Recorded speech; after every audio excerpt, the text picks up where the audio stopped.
Yeah, so this America's opioid crisis really is about 30 years in the making. Really, my entire career.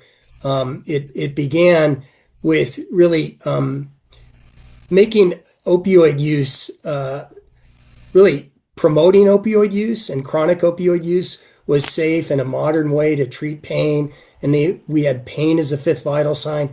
It was really a great marketing ploy by a number that's been well cataloged, by the way, by a number of drug companies.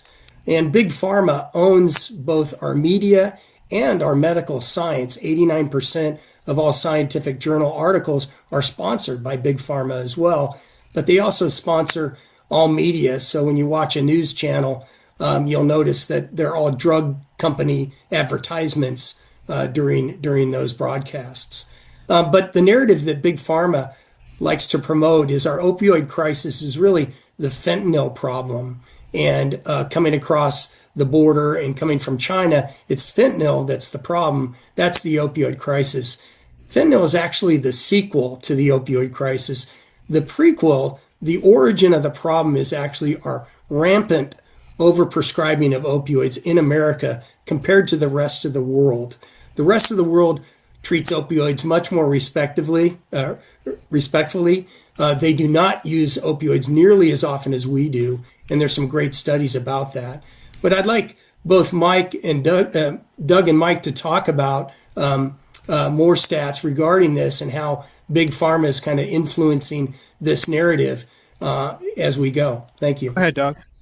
Yeah, so I think in an earlier segment I talked about I'm a perpetual entrepreneur. I started my career in the media space. So I built and sold a couple successful media companies out there. And I spent a lot of time looking at the P&Ls of various media companies, both print, broadcast, you name it. And what you'll find is about 50 to 75% of their profit margins typically come from the pharmaceutical group. So they're going to take some of their editorial directive from there, even though there's supposed to be separation between church and state, marketing and editorial. I could say that that simply is not true. And so today, when you're reading the media, everybody's saying it's a fentanyl issue, it's a fentanyl issue, it's a fentanyl issue. As Mike Vasquez has stated, 75% of people that have an opioid issue, it started from, or an addiction issue, it started from a legally prescribed opioid. And where this goes south is when we either don't titrate a member off of opioids, or imagine this is what happens all too common. A member gets hurt on the job, a member presents and gets terminated from their employment, and now they no longer have health insurance. Without health insurance, they no longer have access to a legally prescribed opioid. They're going through those withdrawal symptoms. Where do they go? They go to the streets. And out on the streets is where they find a product that is now laced with fentanyl, but it's not fentanyl that caused the issue. It's the legally prescribed opioid. And our goal and our objective is to get ahead of this and eliminate the unnecessary prescribing of opioids in the first place. Mike?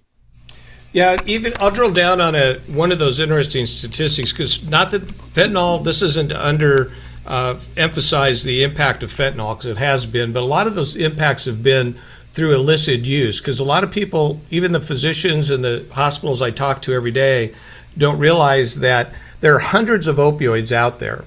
And as an opioid is metabolized through your body after you've taken it, it turns into different elements.